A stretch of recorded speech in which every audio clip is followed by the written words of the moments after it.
Bien-aimés dans le Seigneur, nous saluons à tous, tous ceux qui sont à la maison, qui n'ont pas eu le temps d'être avec nous, s'il vous plaît. Est-ce que nous pouvons fermer nos micros pour ne pas qu'il y ait des interférences? Merci à tous les frères et toutes les sœurs. Merci le frère Éloge pour la séance de prière. Merci également pour la présence de tous nos frères et toutes nos sœurs. Eh bien, mais nous avons un sujet dont nous avons reçu quelques questions que nous allons parler ici. Le sujet, c'est l'ouvrier mérite son salaire. On va un peu en parler dans cette séance des questions-réponses. L'ouvrier mérite son salaire. Nous allons lire là où le Seigneur va en parler. Là, nous sommes dans Luc. Le frère Philippe va nous aider à la lecture. Luc chapitre 10, le verset 1 à 8.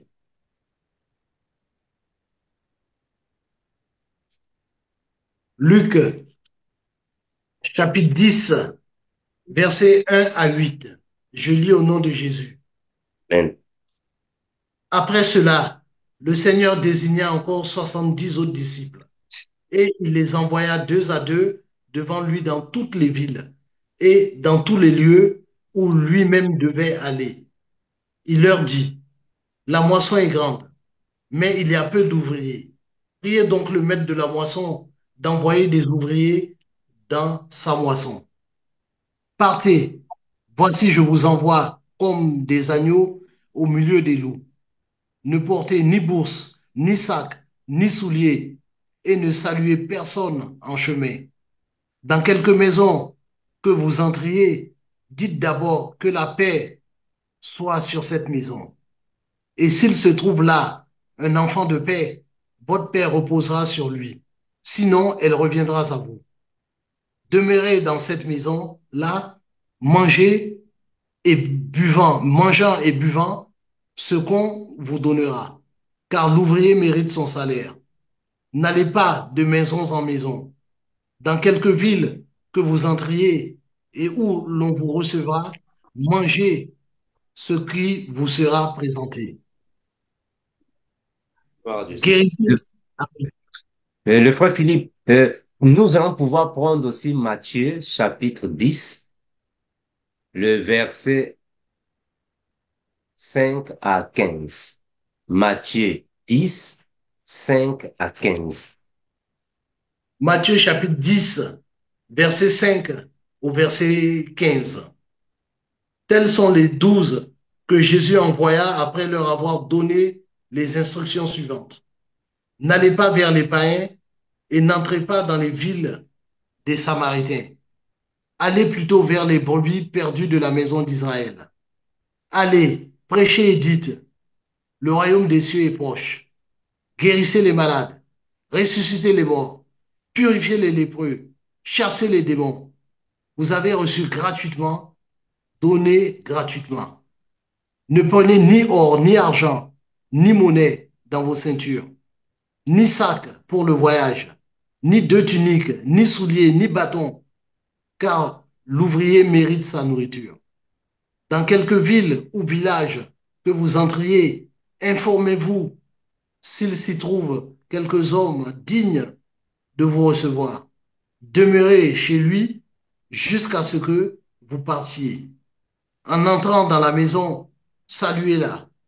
Et si la maison en est digne, que votre paix vienne sur elle.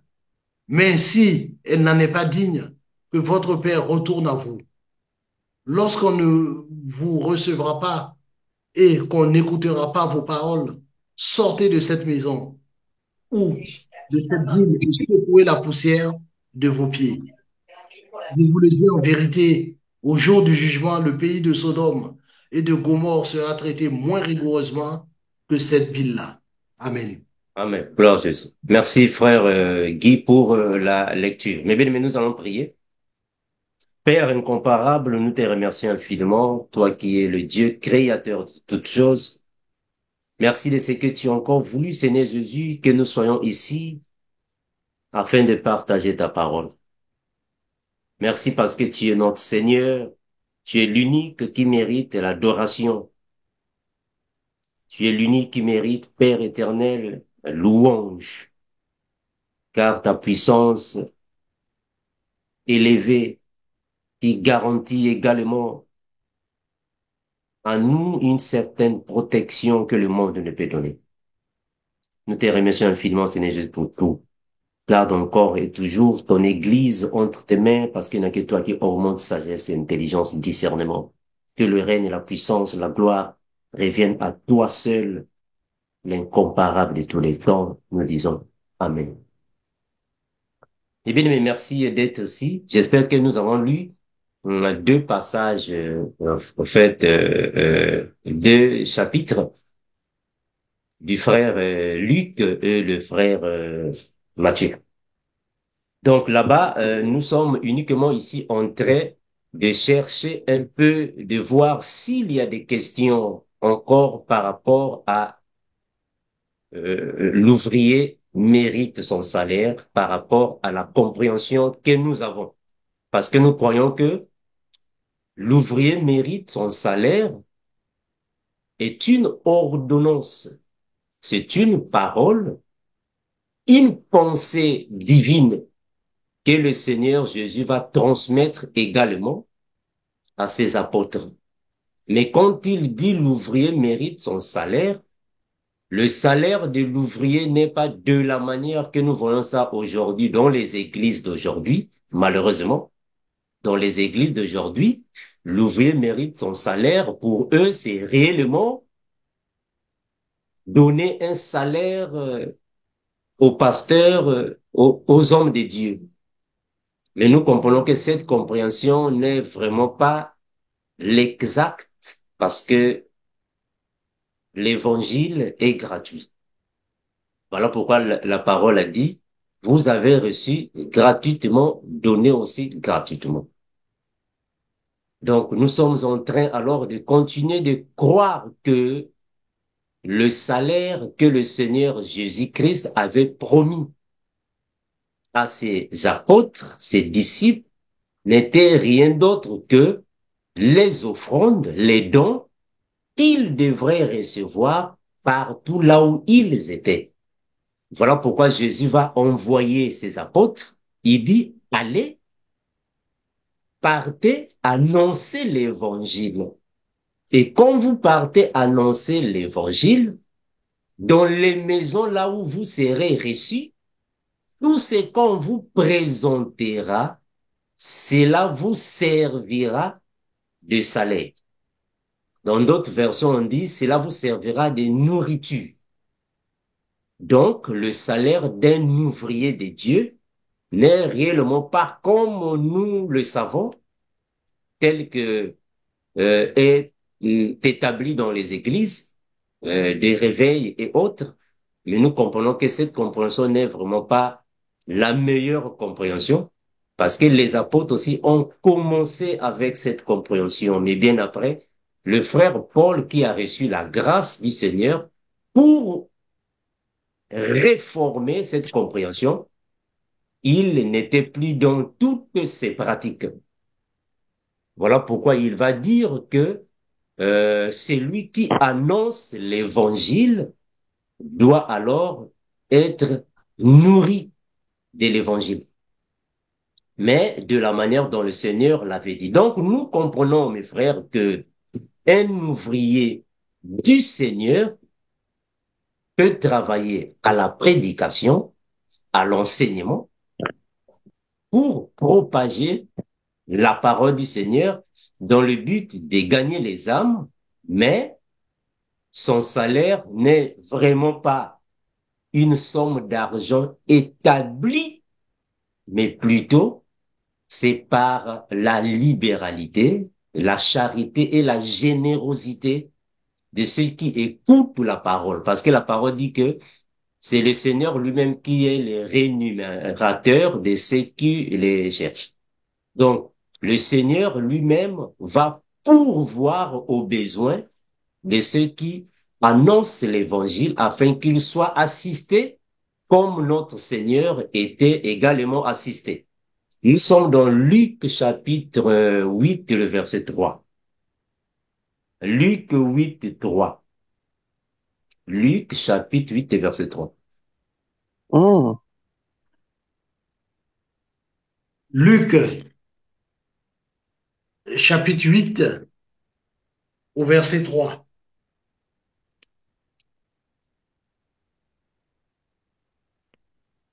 Il est écrit au nom de Jésus. Jeanne, femme de Chusa, intendant d'Hérode, Suzanne et plusieurs autres qui l'assistaient de leur bien. Ah, je vais lire ça dans ma version. Jeanne, femme de Chouza, un administrateur d'Hérode, Suzanne et plusieurs autres qui utilisaient leurs biens pour aider Jésus et ses disciples. Donc, nous comprenons ici que le Seigneur Jésus aussi avait été financièrement assisté, ainsi que ses disciples. Pourquoi? Mais parce que c'était des ouvriers qui devraient alors recevoir quelque chose du Seigneur. Donc, par rapport à cette question de l'ouvrier mérite son salaire, nous comprenons que le Seigneur avait établi les choses de cette manière. Donc, l'évangile n'est pas une chose de chercher alors de sélectionner les salaires des hommes de Dieu ou sélectionner les salaires des ouvriers pour qu'ils puissent être des salariés, comme nous voyons dans les églises. Or, nous comprenons qu'un ouvrier peut aussi être un diacre qui est dans ou à la prédication, à l'enseignement. Il peut être aidé par ses frères. C'est ça en réalité, l'amour du prochain. Parce que l'amour du prochain ne consiste pas seulement à chanter Alléluia, Amen. L'amour du prochain ne consiste pas seulement dans la prière. L'amour du prochain ne consiste pas seulement à lire la Bible, mais l'amour du prochain aussi consiste à nous aider les uns les autres, que ça soit dans le spirituel ou dans le physique. C'est ça l'amour du prochain. Quand un de nous est malade, on doit venir l'aider. Un de nous est dans le besoin, on doit venir l'aider.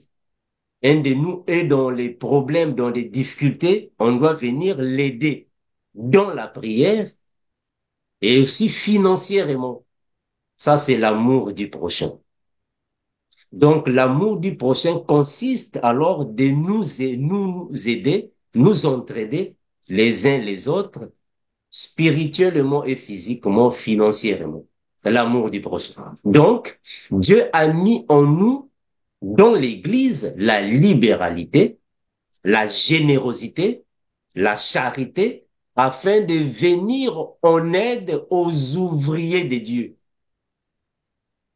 Or, les ouvriers de Dieu ne sont pas seulement les hommes de Dieu, mais toute personne qui exerce une certaine fonction dans l'Église, mais cette fonction qui a pour objectif la prédication, l'enseignement, est là pour alors travailler dans les champs de Dieu. Mais attention, ici on ne parle pas des femmes. Parce que nous croyons que les femmes ne peuvent pas être à la prédication et à l'enseignement. Nous faisons allusion aux frères qui peuvent alors recevoir les dons et travailler pour le Seigneur. Donc, tous ceux qui ont reçu ces dons pour la prédication, l'enseignement, ce sont les ouvriers de Dieu, mais c'est à nous, l'Église, de leur venir en aide quand ils se trouvent devant ou font face à des difficultés dans leur vie quotidienne. C'est ce que le Seigneur nous a recommandé. Mes frères, j'espère que vous pouvez avoir des questions à poser, que le Seigneur nous aide pour alors mieux comprendre. Je laisse la question, en fait, je laisse la place aux questions. Si la sœur Claudia ou la sœur Edwige peut nous aider.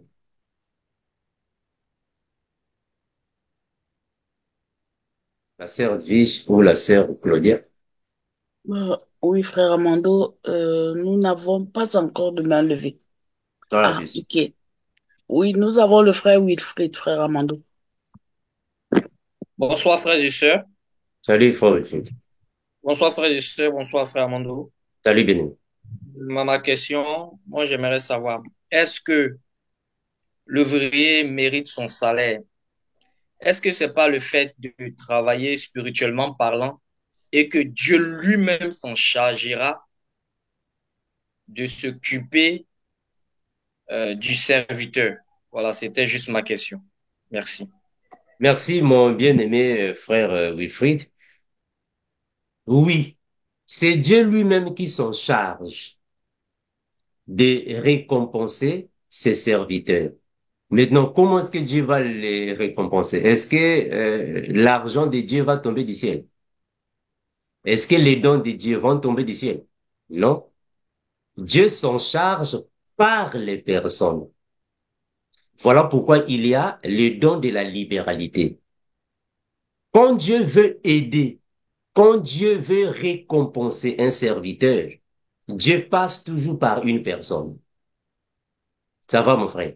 Donc, c'est le Seigneur qui récompense ses serviteurs, mais par les personnes.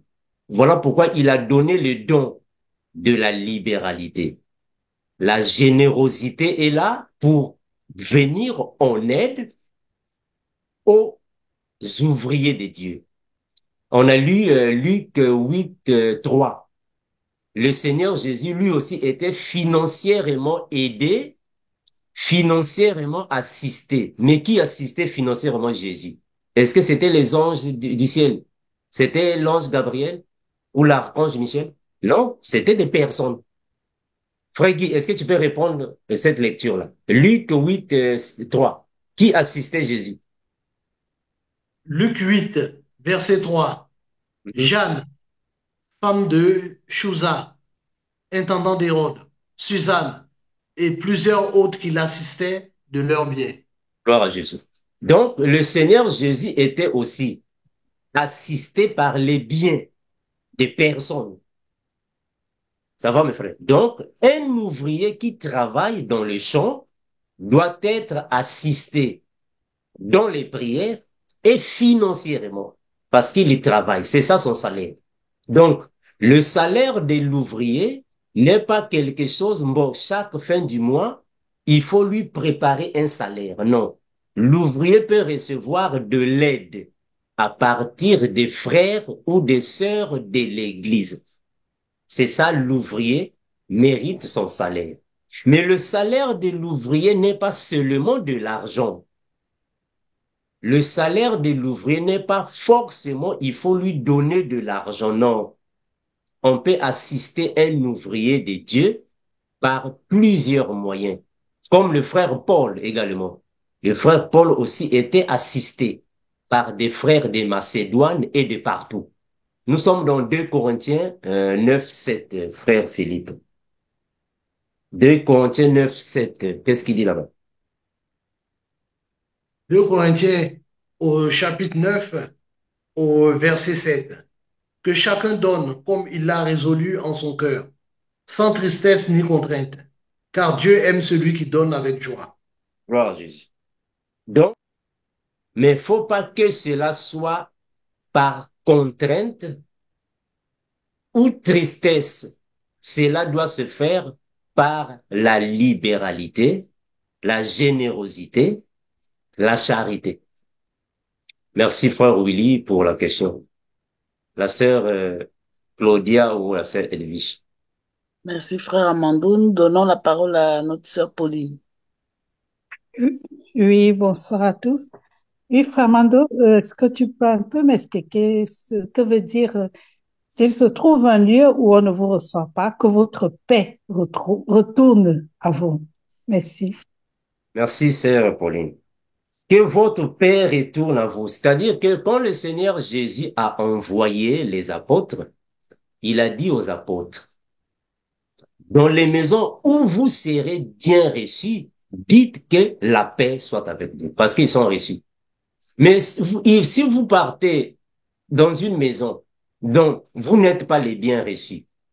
Que votre paix retourne à vous. En d'autres termes, ces maisons peuvent être signifiées à toute personne qui refuse de recevoir la parole du Seigneur. Supposons que vous partez évangéliser quelque part et malheureusement, vous n'êtes pas les bien reçus. Quand vous allez quitter de là, sûrement, la bénédiction de Dieu aussi ne sera pas dans ces lieux parce que vous n'avez pas été reçus. Parce qu'il faut comprendre que un ouvrier de Dieu qui est envoyé quelque part pour annoncer l'évangile, il va avec la bénédiction de Dieu. Voilà pourquoi le Seigneur Jésus-Christ disait toujours, la bénédiction est entrée dans cette maison. J'espère que vous voyez ça. Jésus disait toujours, la bénédiction est entrée dans cette maison parce qu'il est porteur de la bénédiction. Maintenant, si vous le recevez chaleureusement, donc c'est la bénédiction qui sera avec vous.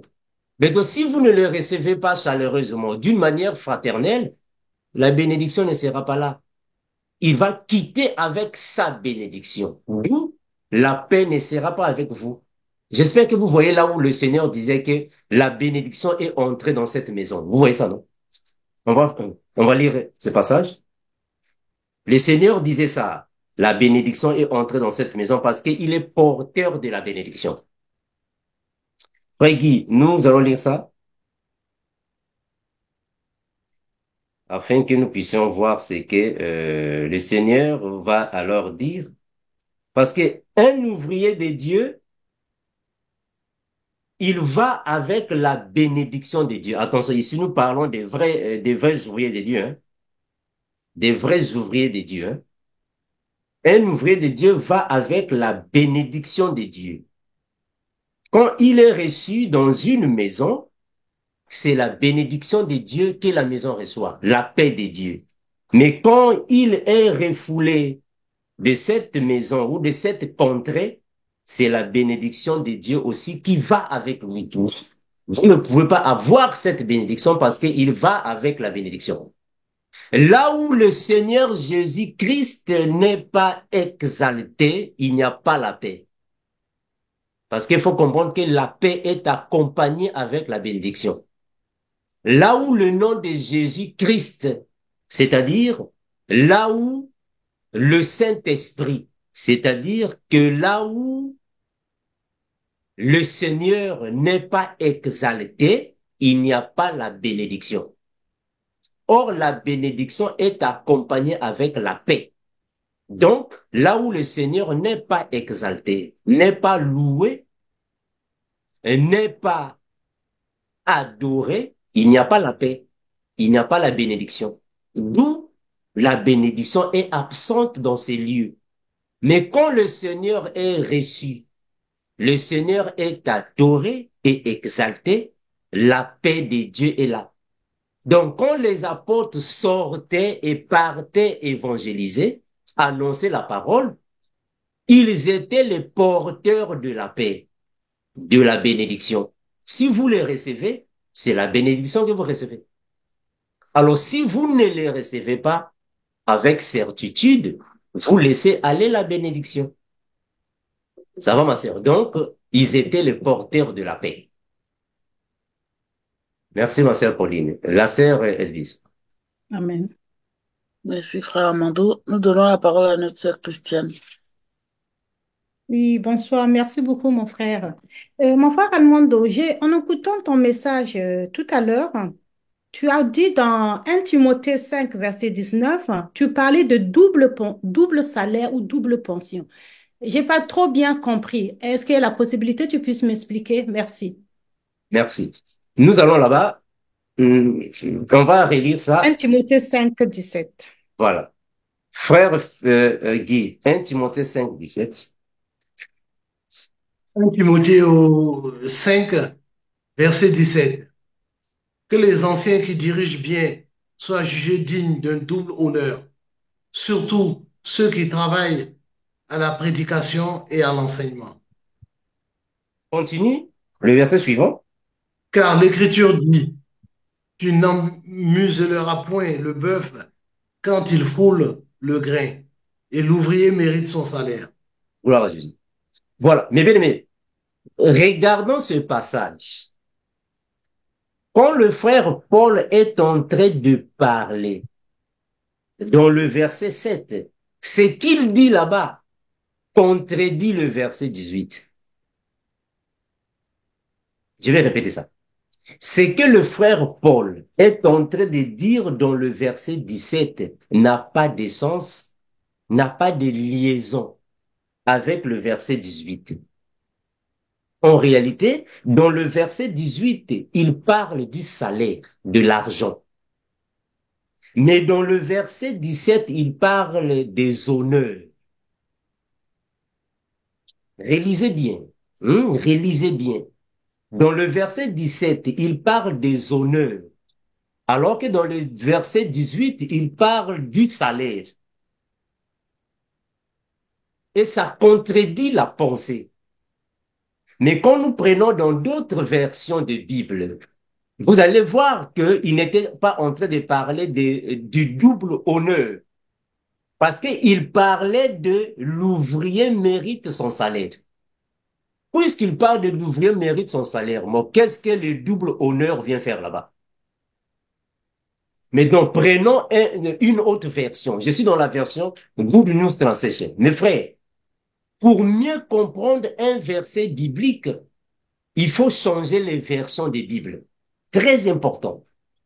C'est très important. Change les versions des Bibles.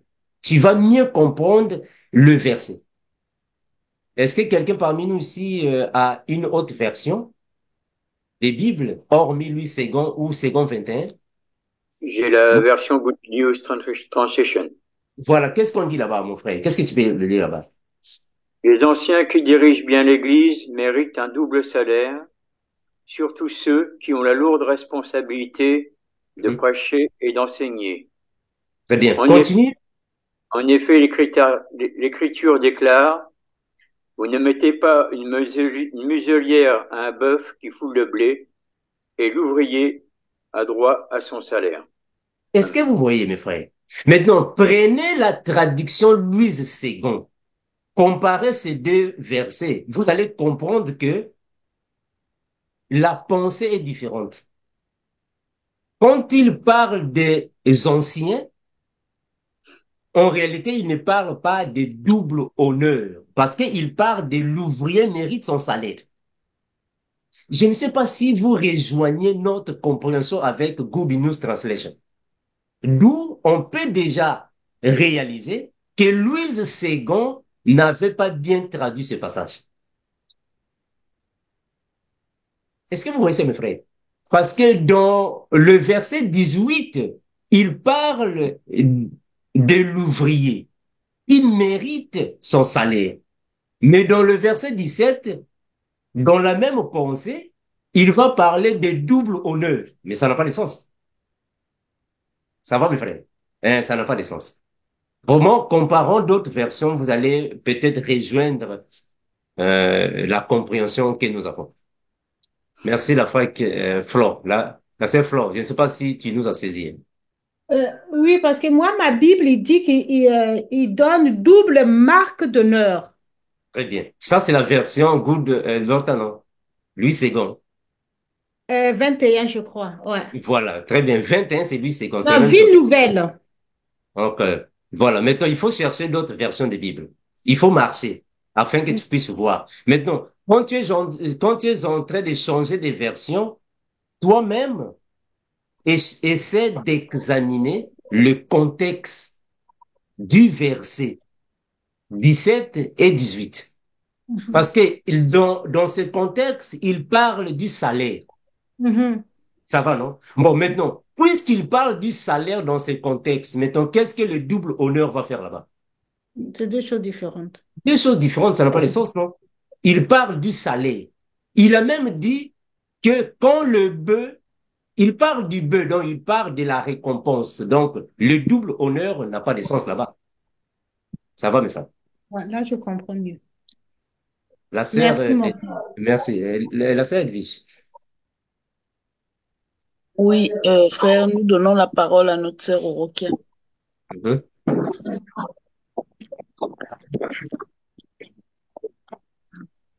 Oui, frère Manu, euh, oui, c'est toujours pour manger là.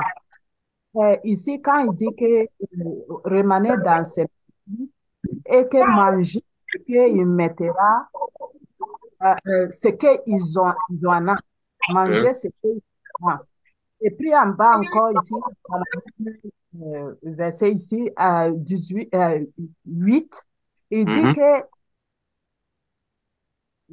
ce qu'il mettra devant vous. Mhm.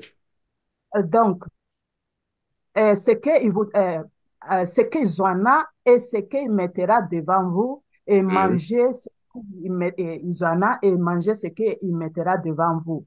Donc, Mhm. selon ce que tu es en train d'expliquer, donc, comme les ouvriers, ils méritent son salaire. Mais ici, ce qu'il les mettra devant eux, ça veut dire, par exemple, donner libéralité, comme tu en as dit Mhm. avant. Et Mhm. ça veut dire ce qu'il mettra devant vous et ce que vous, ils ont là. Quand ils vont donner ce qu'ils ont là, par Mhm. exemple, ici, on est à l'église, on peut venir ce que j'ai et je donne, comme dans la vieille femme dans la Bible, où il avait donné tout ce qu'il en a, et avec une libéralité. Mhm. Et mettre ce qu'ils ont, ils donnent devant, ils vous présentent devant. Donc, ça veut dire que ce n'est pas une ouvrier mérite son salaire, mais ce n'est pas une chose demandée par force, c'est une chose donnée libéralement par Mhm. la guide de Dieu. Et, simplement, c'est ça, si Mhm. j'en ai Oui, compris. oui, c'est un requin. Il faut d'abord comprendre que il y a une différence entre donner les offrandes et Oui, offrir quelque chose à un frère. C'est oui. différent. Alors, Mhm. donner les offrandes, ça c'est autre chose. Offrir quelque chose à un frère, c'est ce que le Seigneur était en train de dire là-bas. Tout ce qu'on vous présentera. Donc, les apôtres, quand ils partaient, annoncer l'évangile, évangéliser, il y avait des personnes de bonne volonté ou de bonne foi qui aussi faisaient part de leurs biens aux apôtres. C'est ce que le Seigneur Jésus dira, que tout ce qu'on vous présentera, c'est-à-dire que tout ce qu'on peut te donner, t'offrir, sera pour toi comme un salaire.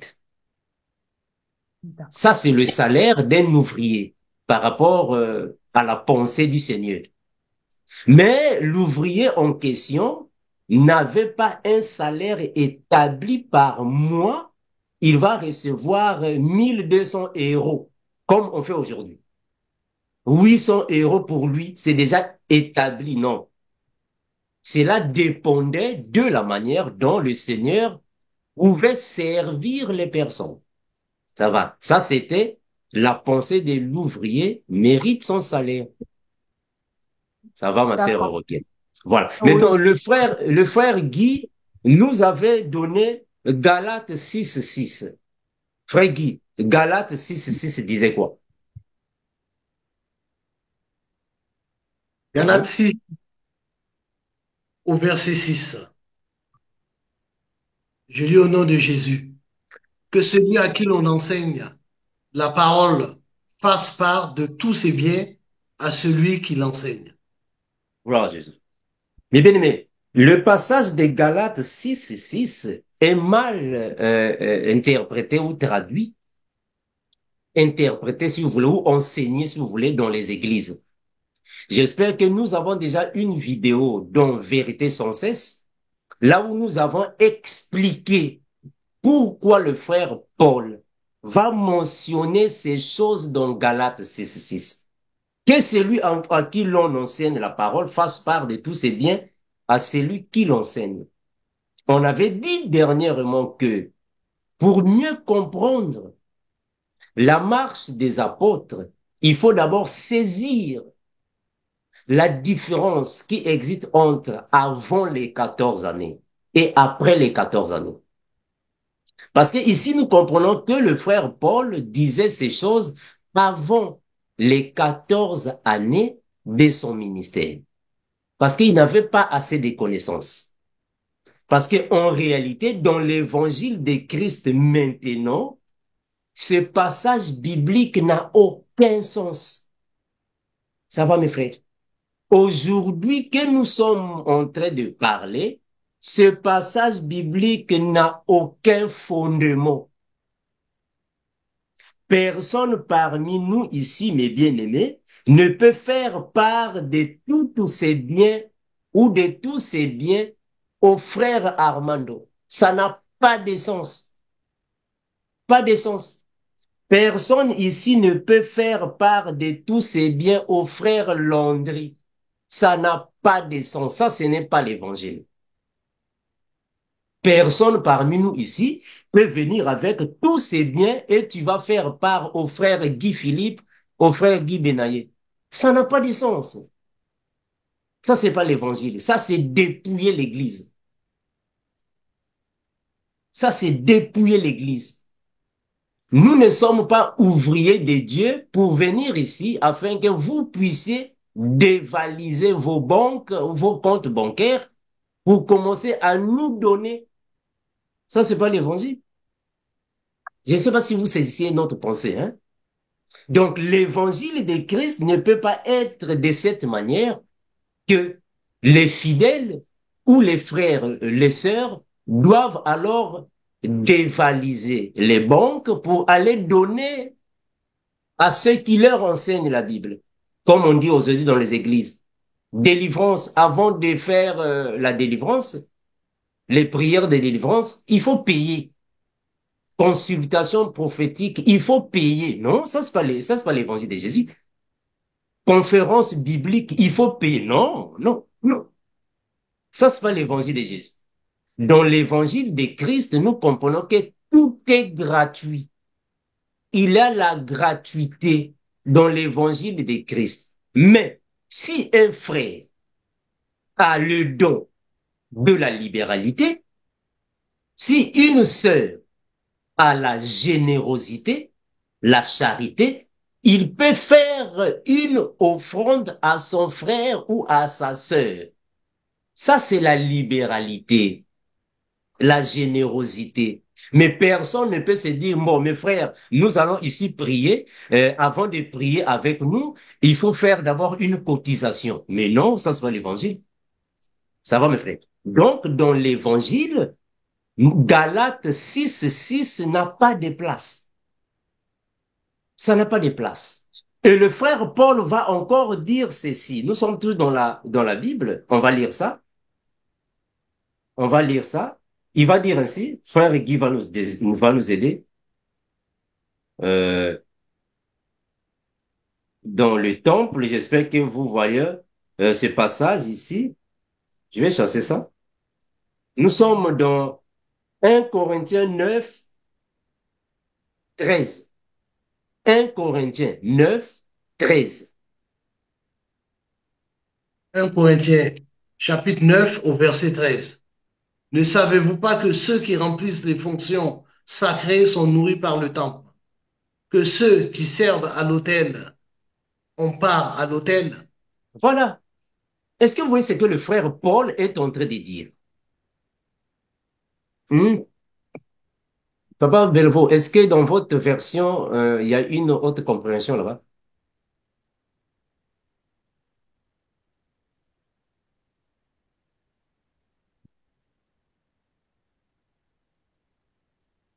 Oui, 1 oui. Corinthiens, quel chapitre? 9, le verset 13. 1 Corinthiens 9, 13, la Bible déclare: ceux qui font le service du temple, c'est le temple qui les nourrit. Ceux qui offrent des sacrifices sur l'autel reçoivent leur part de ces sacrifices. Vous ne savez donc pas cela? Voilà. Amen. Voilà, amen. Mais frère, est-ce que vous voyez ce que le frère Paul est en train de dire ici? Mais est-ce que cette écriture a un sens dans la nouvelle alliance? Ça n'a aucun sens, non? Ceux qui travaillent dans le temple. Oh, mais est-ce que nous travaillons dans le temple? Or, le temple, c'est nous. Nous sommes le temple de Dieu. Donc, dans la nouvelle alliance, on ne peut pas nous parler du temple parce que personne ne travaille dans le temple. Et ceux qui font des sacrifices à l'autel, oh, mais est-ce que ça correspond à nous? Qui fait des sacrifices ici? Personne. Or, la Bible nous dit que pour nous, les sacrifices sont spirituels. Donc, ce passage n'a pas de sens. Donc, il n'y a pas moyen de nous dire que ceux qui travaillent à l'autel sont nourris à l'autel. Non, ça n'a pas de sens dans la Nouvelle Alliance. Parce que dans la Nouvelle Alliance, en réalité, il n'y a pas un autel. L'autel, pour nous, c'est dans le sens spirituel. Ça va bien. Donc, dans la Nouvelle Alliance, dans l'Évangile de Christ, un ouvrier ne mérite pas un salaire comme on nous le disait dans les églises. Or, nous comprenons que pour nous, c'est la générosité et la libéralité. Un ouvrier ne signifie pas aussi seulement c'est l'homme de Dieu ou le pasteur, comme on nous avait dit ça. L'ouvrier, c'est seulement le pasteur qui est là. L'apôtre qui est là, c'est lui qui est l'ouvrier. Non, non, mes bien-aimés. Ça va, mes frères. La sœur Elvige.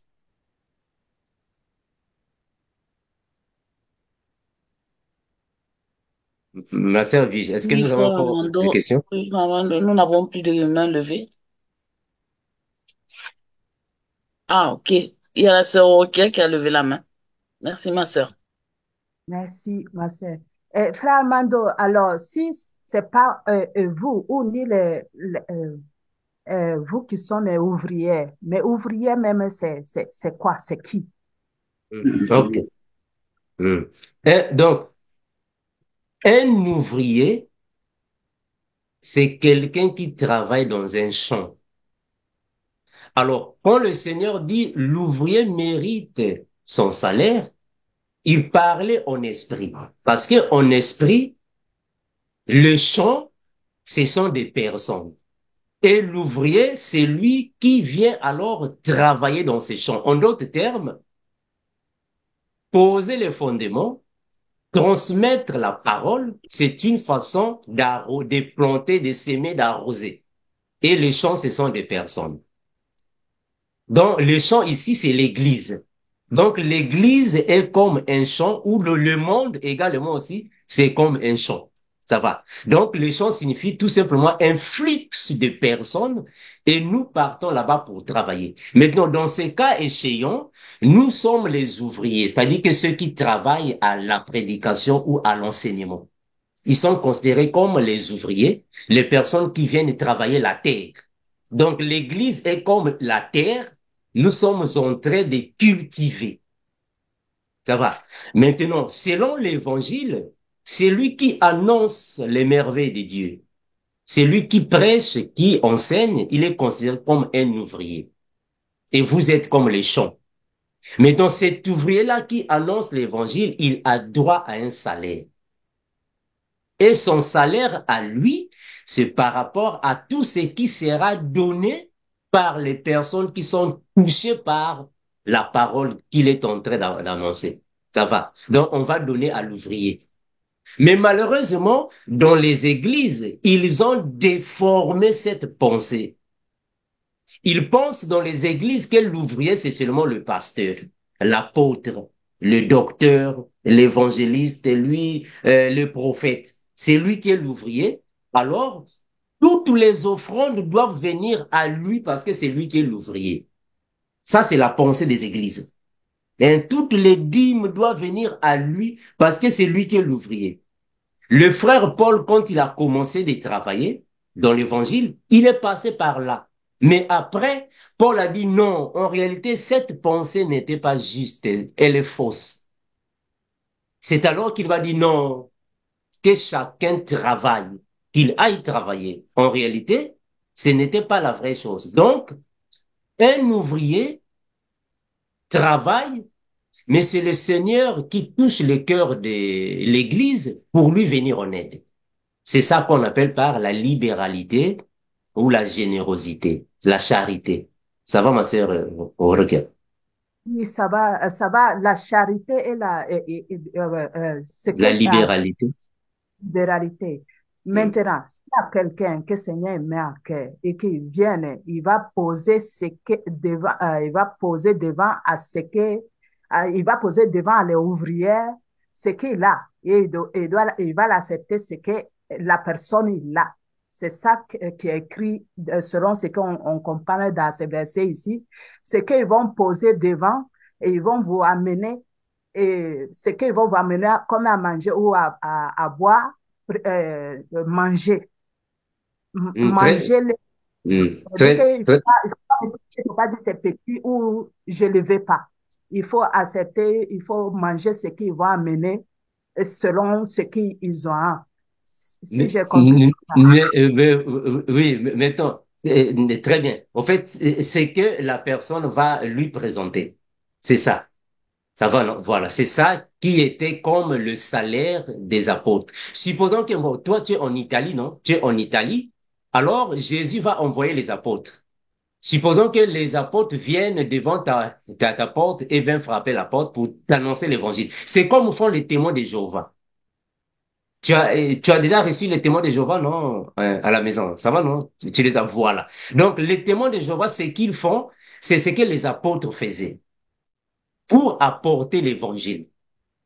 Mais dans les maisons qui les recevaient, ils entraient dans ces maisons-là pour parler du royaume de Dieu.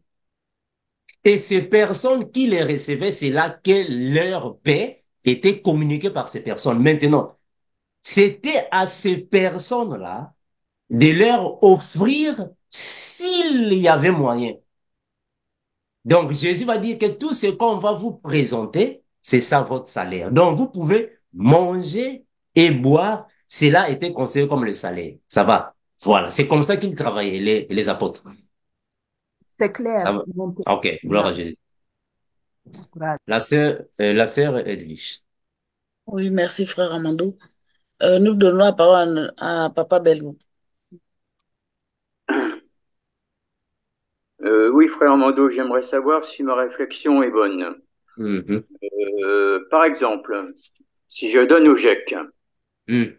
ce n'est pas pour donner à un ouvrier, mais à plusieurs ouvriers, dans la mesure où il y a plusieurs prédicateurs, mais ce n'est pas pour donner un salaire aux prédicateurs, Mhm. mais pour assurer un bon fonctionnement au GIEC, afin Mhm. que la parole soit distribuée symboliquement, je vais dire, dans plusieurs maisons.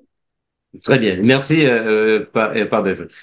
Frère Guy, 2 Corinthiens 9, 7. Qu'est-ce qu'on dit là-bas? 2 Corinthiens 9, 7. 2 Corinthiens, chapitre 9, au verset 7. La parole de Dieu déclare que chacun donne comme il a résolu en son cœur, sans tristesse ni contrainte, car Dieu aime celui qui donne avec joie. Gloire à Jésus. Frère Belvo, dans votre version, qu'est-ce qu'on dit? 2 Corinthiens 9, 7.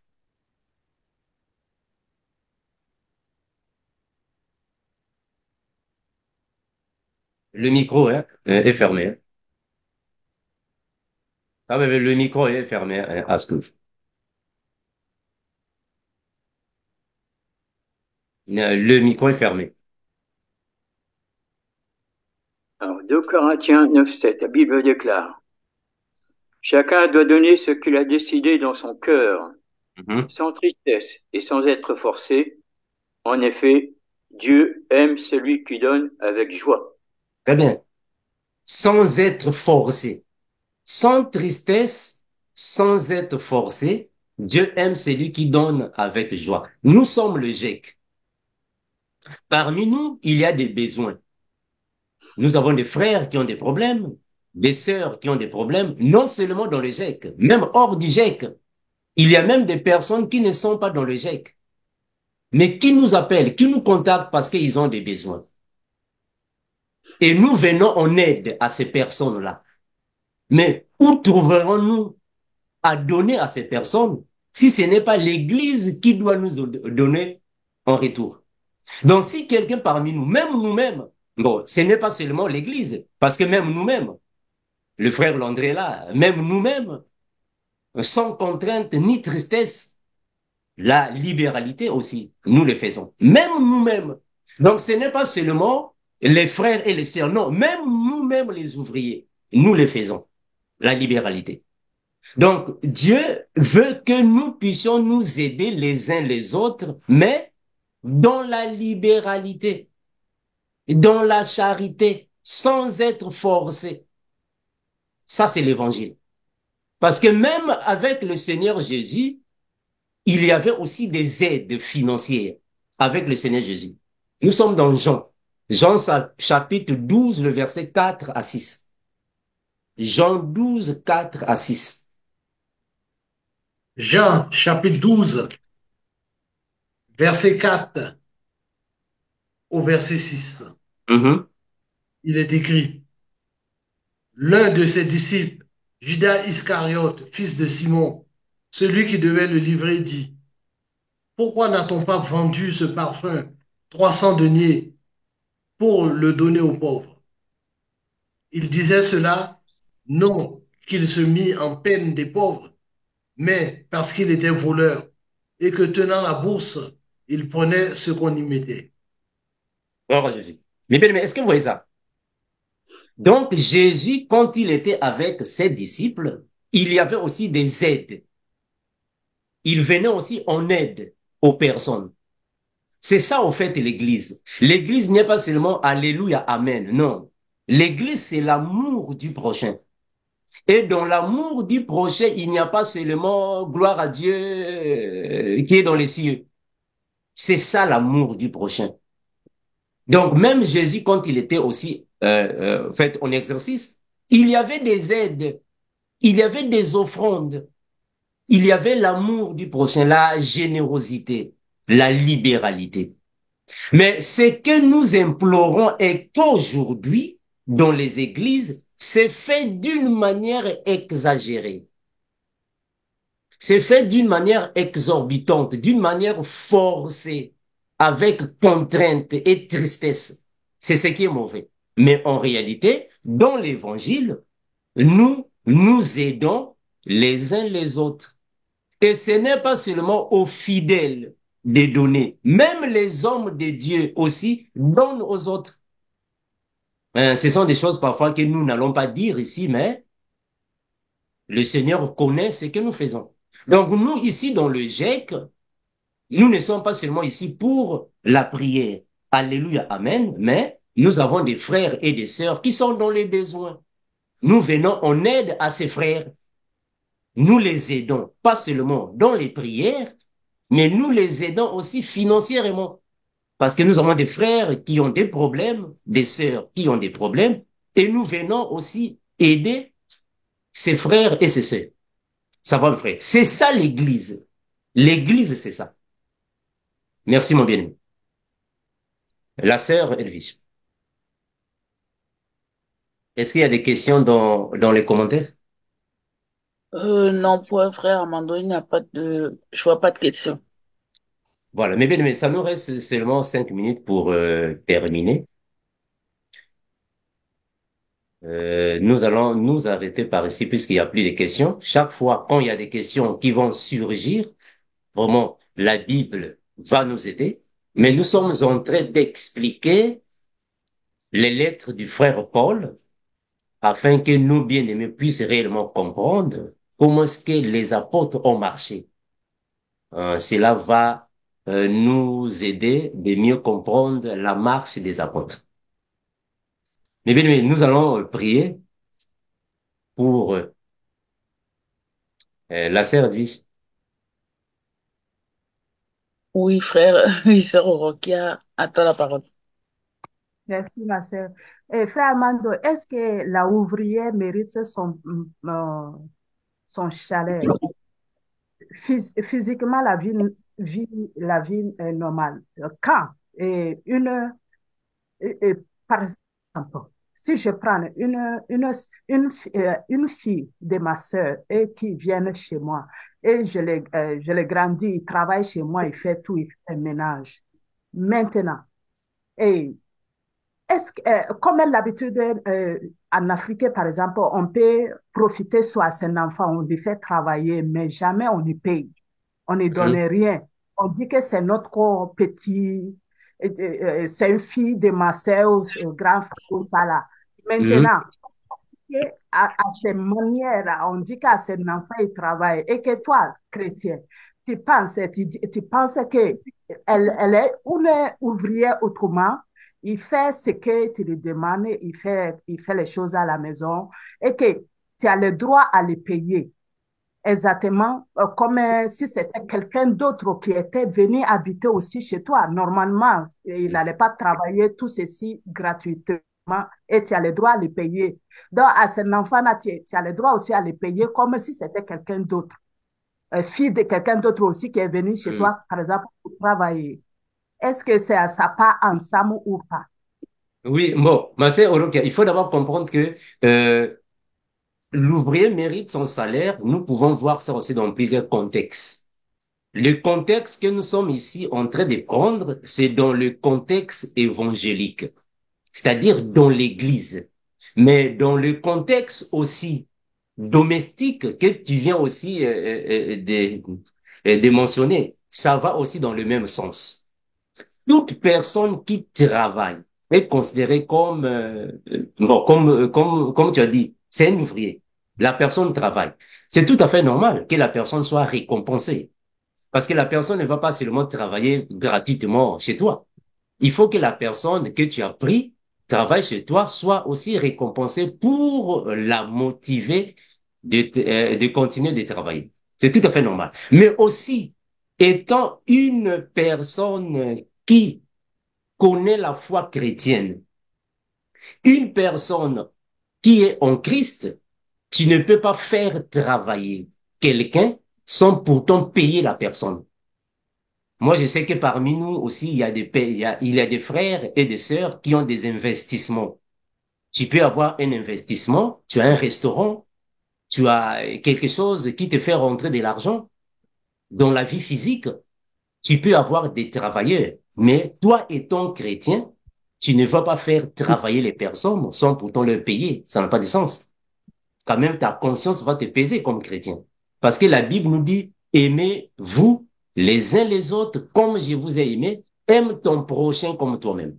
Donc, tu ne peux pas faire travailler des personnes sans pourtant leur donner leur salaire. Ils doivent recevoir le salaire parce que ce sont des personnes qui travaillent pour toi. Ça, c'est dans le contexte de la vie quotidienne. Maintenant, dans le contexte en fait, évangélique, nous sommes en train de dire que le Seigneur Jésus aussi avait utilisé cette pensée. Le Seigneur Jésus aussi avait donné cette ouverture à ses disciples de recevoir tout ce qui avait été donné. Parce que Jésus n'avait pas dit aux apôtres, partez enseigner la parole, tout ce que vous allez recevoir là-bas, venez me donner ça. Non, non, Jésus n'a pas dit. Il a dit, tout ce on va vous donner là-bas, cela sera pour vous, mangez, buvez et servez-en. Ça aussi, c'était Oui, aussi leur salaire. Ça va oui. d'une manière physique. Oui, selon la parole qui est quelque part écrite, qui dit que celui qui coupe la chalet de une ouvrière et qui sera puni. Je ne sais pas où c'est, mais ça aussi, ça part avec les paroles de la ouvrière physiquement dehors Hmm? de l'évangéliste. Donc, je C'est le très bien. Hmm. celui qui coupe son chalet, il sera, ça veut dire que tu es en train de voler, donc il sera puni. Donc, je le trouve que ça part ensemble. Merci, frère Armando. Merci, ma sœur Orokia. Bon, c'est tout à fait normal. Bon, nous sommes chrétiens. Nous sommes disciples de Christ. Tu peux avoir un investissement. Tu peux avoir quelque chose, un business. Mais dans ton investissement, il y a des personnes qui vont travailler là-bas. Mais les personnes qui travaillent, qui te font entrer de l'argent, tu ne vas pas les laisser seulement comme ça, un mois, 2 mois, 3 mois, 4 mois, sans salaire. Eh bien, aimés, nous allons prier pour nous séparer. Prions au nom de Jésus. Père, merci infiniment de tout ce que tu fais parmi nous. Fortifie tes enfants, Père, encore et toujours. Augmente les connaissances, Père, de tes enfants, afin que nous puissions mieux servir ta parole, te servir, afin que la paix, l'amour, la bénédiction entrent encore dans nos vies, comme toujours. Merci infiniment pour tout, Père. En toi, nous avons toute la certitude que tu nous protèges, tu nous gardes, tu nous réveilles encore, tous ceux qui sont encore en train de s'attarder dans la course. Tu leur donnes, Père éternel, la force de courir encore mieux qu'avant. Garde encore et toujours, car il n'y a que toi qui guéris de toute maladie. Il n'y a que toi qui délivre, Père éternel, de toute présence maléfique. Il n'y a que toi, Père éternel, qui ajoute en nous ce qui manque, car tu perfectionnes les saints et tu édifies l'Église par tes serviteurs.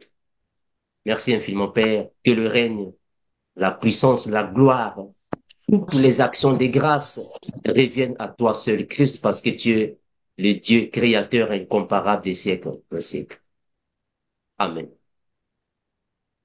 Merci, mes bien-aimés. À nous revoir le week-end prochain, Christ voulant. Merci et bye bye. Merci, soyez bénis. Gloire à Merci. Jésus. Merci, bye bye. Bye. Bye bye. Bonne semaine. Gloire à Bonne Jésus. semaine. Également. Que la bénédiction du Seigneur vous accompagne. Gloire à Jésus. Amen.